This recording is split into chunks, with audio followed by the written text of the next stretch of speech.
안녕하십니까. 늘 바다입니다. 오늘은 도덕경 3장을 소개합니다.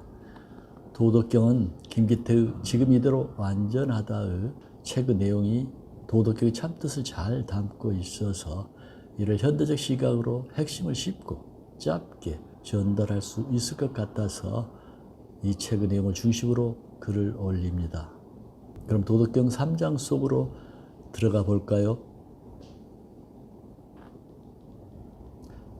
현을 높이지 않으면 백성들이 다투지 않게 되고 얻기 어려운 재화를 귀하게 여기지 않으면 백성들이 도둑이 되지 않으며 욕심낼 만한 것을 보이지 않으면 백성들의 마음이 어지럽지 않게 된다. 그러므로 성인의 다스림은 그 마음을 비우게 하고 그 배를 채우며 그 뜻을 약하게 하고 그 뼈를 튼튼히 하며 늘 백성들로 하여금 아는 바가 따로 없어 욕심이 없게 하며 무릇 안다는 자들로 하여금 감히 하지 못하게 한다. 함이 없으니 다스려지지 않는 바가 없구나. 이 3장은 일반적으로 노자가 통치자의 윤리를 밝혀놓은 장이라고 말해주고 있죠. 그리하여 다스리는 자가 현을 높이지 않고 먼저 모범을 보이고 청렴하면 백성들도 그를 본받아 온 나라가 태평하게 되니 모름지기 다스리는 자는 그러해야 한다는 것이다. 그러나 단순히 그렇게만 읽으면 이 장은 지금 이 순간 여기에서 이 글을 읽고 있는 나와는 우리 각자 자신과는 아무런 상관이 없는 글이 되고 그러면 노자가 말하고자 하는 참뜻을 크게 놓쳐버리고 말지요. 경전은 전적으로 아는 누구도 아닌 바로 지금 이 순간의 나와 마음에 관해 밝혀놓은 책이기 때문이다. 다시 말해 경전에 나오는 글들은 모두 다 나를 두고 한 말이며 지금 이 순간의 나와 직접적이고 실제적인 관련이 없는 글은 경전 속에 없다는 말이다. 그래서 마음을 돌이켜 자신을 비추어 보지 않으면 경전을 읽음이 무익하다라고 하지 않던가. 그러므로 눈은 책을 향하되 마음으로는 자기 자신을 보아야 한다. 그랬을 때 경전은 나를 비추는 거울이 되고 나를 밝히는 훌륭한 스승이 될 수 있는 것이다. 도덕경은 결국 마음을 밝히는 책이다. 나는 이러한 맥락으로 이 3장을 풀고 싶다. 어떻게? 다만 이 글을 우리 자신 안으로 우리 내면으로 가져가 읽기만 하면 된다. 그러면 뜻밖에도 이 3장은 우리를 진리와 자유로 인도하는 분명하고도 친절한 안내자가 된다. 사실 이 3장의 맨 처음에 나오는 불상현, 현을 높이지 말라 이런 뜻이죠.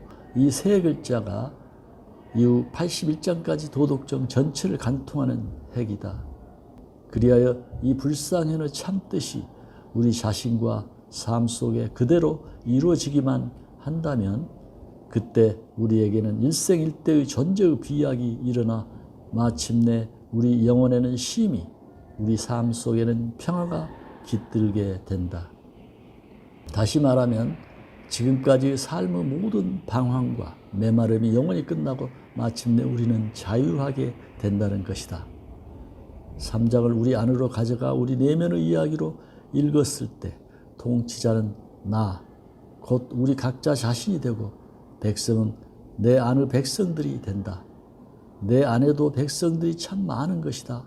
이를테면 미움, 사랑, 분노, 자비, 게으름, 성실, 기쁨, 슬픔, 불안, 당당함, 짜증, 무기력, 교활함, 이기심, 야비함 등등 이름하여 오욕, 칠정이라 하기도 하고 번뇌라고도 하는 내 안의 백성들이 얼마나 많은가. 그렇게 이 글을 우리 내면의 이야기로 읽었을 때 불상현의 현은 무수히 많은 내 안의 백성들 가운데 더 나은 것들을 의미한다. 조금만 주위를 살펴 우리 안으로 들여다보면 우리의 내면은 언제나 둘로 나뉘어 있음을 알 수 있다. 즉 부족하고 못난 자신보다는 할 수만 있다면 모든 면에서 당당하고 자신감이 넘치는 사람이 되고 싶고, 남들로부터 비난이나 욕을 듣기보다는 인정과 칭찬을 듣기를 원하며, 게으르기보다는 성실하고 싶고, 무지하기보다는 지혜롭고 싶고, 너무나 쉽게 짜증내면서 작은 이기심에 매달리는 보잘것없는 자신보다는 넉넉하고 여우로우며 품이 넓은 사람이 되고 싶고, 그런 만큼 미움보다는 사랑을, 분노보다는 자비를, 교만보다는 겸손을, 회의보다는 확신을, 번뇌보다는 보리를, 중생보다는 부처를 우리는 더 원하고 있는 것이다. 그러나 그 일이 마음먹은 대로 그리 잘 되던가? 타는 목마름으로 더 나은 사람이 되기 위해 발을 동동거리며 몸부림쳐 보지만 그 애틋함만큼이나 다시 목마르지 않고 흔들리지 않는 마음의 평화와 쉼이 문득 찾아와 주던가? 그렇기는커녕 오히려 바람에 날리는 기와 같이 결국 채워지지 않는 자기 내면의 허허로움과 메마름만을 거듭거듭 목격하게 되지 않던가? 그리하여 영원히 끝날 것 같지 않은 자기 분열감과 영혼의 갈증 앞에서 또다시 절망하게 되지 않던가? 상현을 통하여 삶의 완성과 자유로 나아가려 하지만 그렇게 현하려 해서는 결탄코 그 자리에 갈 수가 없다. 현하려 하는 한 결코 현을 이룰 수가 없는 것이다. 그러한 노력을 통해서는 결코 우리 자신의 완성과 영혼의 해방을 이룰 수가 없다. 우리가 그토록 찾고자 하는 목말라 하는 완전한 자유, 진리, 깨달음이란 적이 나 바깥의 어딘가에 더구나 끊임없이 애쓰고 노력하지 않으면 다가갈 수 없는 먼 미래에 있는 무엇이 아니다. 그것은 너무나 뜻밖에도 지금 여기 바로 이 순간이 있다. 따라서 우리 진리를 얻기 위해 해야 할 일은 아무것도 없다. 오히려 끊임없이 무언가를 함으로써 진리에 이르려는 그 한 마음만 쉬어라. 그러면 바로 그때 우리에게는 전혀 뜻밖의 그 존재의 비약과 영혼의 해방이 찾아와 나를 포함하여 내가 서 있는 지금 이 자리가 진리의 자리이며 어느 자리인들 진리 아님이 없음을 알게 된다. 진리는 단 한순간도 나를 떠난 적이 없음을 그때 비로소 알게 되며 마침내 자유하게 된다는 것이다. 우리는 너무나 오랫동안 마음이라는 것에 속아왔다. 마음이라는 놈은 언제나 어느 때나 나와 삶을 있는 그대로 보지 못하게 하고 항상 상대적인 분별과 구별 속에서만 그것을 바라보게끔 일찍부터 우리를 조건지어 왔던 것이다. 불상현, 현하려 하지 말라. 진실로 우리의 내면에서 현하고자 하는 마음의 작용이 정지한다면, 그리하여 부족하고 불완전하며 보잘것없는 지금 여기 있는 그대로의 자신만 남게 된다면 그때는 분명히 알게 되리라. 나는 이미 완전하며 이미 현하며 이미 이대로가 부처요 깨달음이라는 것을, 그리하여 마침내 나에게는 다시 목마르지 않고 다시 배고프지 않는 영원한 쉼과 평화가 찾아오리라. 결국은 마음의 문제일 뿐 탐하는 마음이 없다면 귀한 재물이나 욕심낼 만한 것이니 하는 것들도 있지 않게 된다. 또한 성인의 가르침은 언제나 사람들로 하여금 무언가를 쌓고 노력함으로써 곧 현하려 함으로써 비롯되는 지혜가 아니라 지금 여기 있는 그대로 자기 자신을 올바로 알므로써 비롯되는 그 무한한 지혜에 눈뜨게 하여 다시 의문하지 않으며 다시 목마르지 않으며 스스로 알며 스스로 그러한 삶을 살게 한다. 그렇듯 현하려는 마음이 그치니 나의 삶은 지금 이대로 온통 넘실대는 축복이요 자유요 사랑이요 감사로구나. 우리가 그토록 찾고자 하고 목말하는 완전한 자유, 진리, 깨달음은 너무나 뜻밖에도 지금 여기 바로 이 순간 이 자리, 우리가 진리와 깨달음과 완전을 얻기에 길을 떠나려 하는 바로 그 자리, 그리하여 너무나 부족하고 완전해 보이는 지금 이 나와 이 현재 속에 완전하고도 올홀이 있다. 외인 다이어 치우치지 않는 삶 책에서 도덕경 2장을 이렇게 얘기한다. 만족스러운 삶을 살기 위해서는 삶의 우선순위를 다시 조정해야 한다. 욕망에만 지쳐가면 결국 외적인 요인이 우리를 지배하게 된다. 돈이나 권력, 사회적 지위만 쫓는 것은 도를 향한 우리의 눈을 가리고 우리를 만족으로부터 점점 멀어지게 한다. 우리의 에고가 재산, 지위, 권력 등을 얻는 것에 집착함으로써 우리는 소유와 성취를 가대평가하게 된다.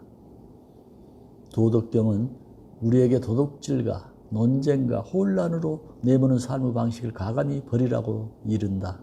늘 감사하는 마음 속에서 도를 행하는 습관이야말로 우리를 만족스러운 삶으로 이끈다. 우리는 개인적인 욕망이 아닌 도에 중심을 둔 질문을 품어야 한다.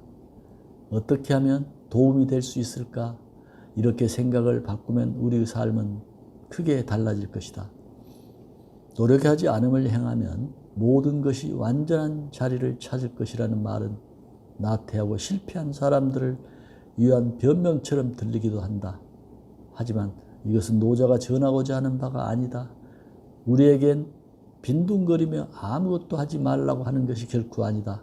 도를 따르면 에고가 이끄는 욕망보다 차원이 높은 원칙과 근원이 당신에게 방향을 제시하고 올바른 길로 인도할 것임을 말하는 것이다.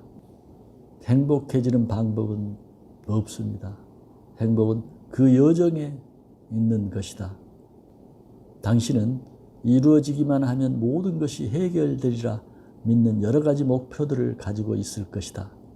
하지만 지금 이 순간 당신의 행복지수를 점검해 본다면 예전에 가졌던 목표 중 일부가 이미 이루어지었음에도 그것들이 지속적인 기쁨을 주지 않음을 발견하게 될 것이다. 욕망은 불안과 스트레스 그리고 시기심을 낳을 뿐이다. 외적인 사건이 기쁨을 가져다 줄 것이라는 믿음을 버리고 삶에서 마주치는 모든 사소한 일들 속에서 행복을 찾아라. 도의 여정에 조화롭게 머물면 당신이 그토록 바라던 모든 것들이 삶으로 흘러 들어오기 시작할 것이다. 좋은 사람들, 경제적인 뒷받침, 그 밖에 필요한 모든 것들이 함께 찾아올 것이다. 스스로를 너무 몰아세우지 마라. 지금 있는 그대로의 감사와 경외의 마음을 가져라. 당신의 인생을 좌우하는 것은 원대한 포부를 위해 마련된 시시콜콜한 목록들이 아니다. 그보다 훨씬 크고 중요한 그 어떤 것이다. 원하는 것의 목록을 만들어서 이름을 붙일 수 없는 도에게 넘겨주라. 그것들을 넘겨주고 그냥 믿으라. 그와 동시에 도 안내의 길을 기울이고 살펴보라. 당신에게 필요한 것이라면 무엇이든 공급해주는 완전한 에너지와 당신을 연결하라. 에고가 할 일은 아무것도 없다. 영원한 도가 당신을 통해 작용하도록 자연스럽게 내버려 두면 된다. 이것이야말로 노자가 오늘날을 우리에게 주는 메시지다. 다음은 헨리 데이비드 소로가 19세기 중반의 월든 호수에서 쓴 작품의 내용으로 이 글을 마치 도덕경 3장을 구체적으로 표현하고 있다. 단 하루라도 자연처럼 유유히 살고 사소한 일로 인해 삶의 여정에서 멀어지지 않도록 하자. 기적이 울리면 목이 쉬도록 울리게 내버려 두자. 종이 울리면 우리는 왜 달려야만 하는가? 난 항상 내가 태어나던 그날만큼도 지혜롭지 못했음에 가슴 아팠다. 지금 도를 행하여 보자. 오늘 무언가를 사야 한다면 주의 깊게 생각해 보라. 도를 행하겠다고 마음 먹고 도가 이끌어주기를 기다리라. 당신이 그 무언가를 살 수 있다는 사실에 감사하고 내면 소리에 귀를 기울인 채로 가만히 있으라. 그러면 도가 느낌을 통해 어떻게 해야 할지 알려줄 것이다. 도는 어쩌면 당신에게 그 물건을 사라고 할 수도 있고 감사하는 마음으로 그저 감상만 하라고 할 수도 있다.